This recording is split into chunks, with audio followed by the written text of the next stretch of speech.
maraqlı söhbətimin bu məqamında gəlsin bir gözəl ifa Müşfiq bəydən. Yeni ifadır Müşfiq bəy. Bu əslində mənim ifamda yenidir. O körpəmin anasıdır. Ay, nə gözəl ifadır. Bəli, bəli. Gəlsin gözəl bir ifa.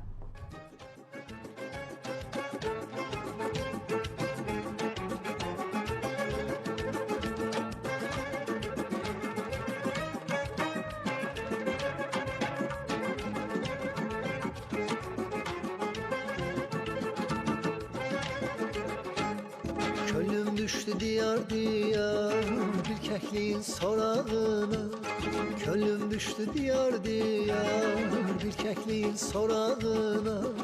Ben yalvardım o konmadı. Çok yalvardım o konmadı. Ben yalvardım o konmadı. Mehebbetin budağına, budağına. Ben yalvardım o konmadı. Çok yalvardım o konmadı. Mehebbetin budağına, budağına. Meyletmedim bir gözele. Meyletmedim bir gözele. Sadakatim düştü dile, sadakatim düştü dile.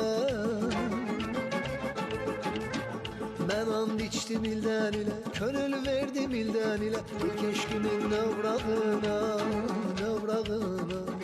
Ben and içtim ilden ile, gönül verdim ilden ile. Bir keşkimin nevrağına, nevrağına.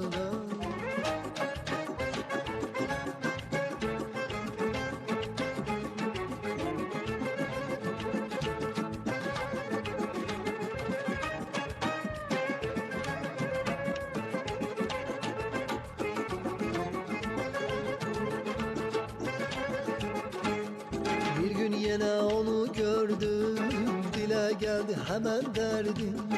Bir gün yine onu gördüm, dile geldi hemen derdim. Bir deste gül çiçek verdim. Her deste gül çiçek verdim, bir deste gül çiçek verdim. O almadı kucağına, kucağına. Bir deste gül çiçek verdim, bir deste gül çiçek verdim. O almadı kucağına, kucağına. Könlüm sanmasına sığdır. Könlüm sanmasına sığdır. Kerem olup yanasıdır, Kerem olup yanasıdır. O körpemin anasıdır, öz körpemin anasıdır. Vurulmuşam hoş çağına, hoş çağına. O körpemin anasıdır, öz körpemin anasıdır. Vurulmuşam hoş çağına, hoş çağına. O körpemin anasıdır, öz körpemin anasıdır. Vurulmuşam bıçağına, bıçağına. O körpemin anasıdır, öz körpemin anasıdır. Vurulmuşam hoş çağına, hoş çağına. Teşekkürler, teşekkürler.